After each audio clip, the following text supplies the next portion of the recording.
मुंबईच्या विक्रोलीमध्ये गांधीनगर ब्रिज जो आहे त्या ब्रिजवरती रविवारी रात्री 12:30च्या सुमारास ही जी गाडी दिसते समोर जळून खाक झालेली आहे, ती गाडी सायनच्या दिशेने म्हणजे मुलुंड साईडला जात होती। मात्र अचानक ह्या गाडीने ह्या ब्रिजच्या वरती एका गाडीला धडक दिली आणि धडक दिल्यानंतर ती गाडी पलटी झाली। पलटी झाल्यानंतर या गाडीमध्ये काही तांत्रिक कारणाने आग लागली।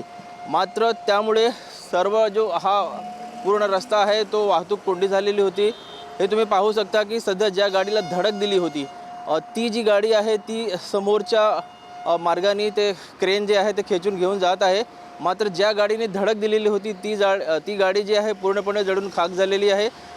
पण जी पोलिसांनी जी माहिती दिलेली आहे त्या माहितीच्या प्रमाणे ही गाडी जेव्हा आग लागली तेव्हा फायर ब्रिगेड वेळेवर पोहोचला। फायर ब्रिगेडने आगीवर नियंत्रण मिळवलं आणि गाडीला साईडला ठेवलं। त्यानंतर वाहतूक सुरू करण्यात आलेली आहे।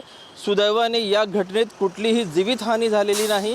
मात्र धडक दिल्यानंतर नेमकं काय कारण झाला की गाडीमध्ये आग लागली आणि आग लागल्यानंतर जी परिस्थिती उद्भवली होती त्यावरती कसं तरी आपल्या ट्रॅफिक आणि पोलिसांनी नियंत्रण मिळवलं आणि महत्त्वाचा ह्या आगीमध्ये कुणीही जखमी किंवा सुदैवाने जीवितहानी झालेली नाही। कॅमेरामॅन गणेश मोरेसह ब्रिजभान जयस्वार TV9 मराठी।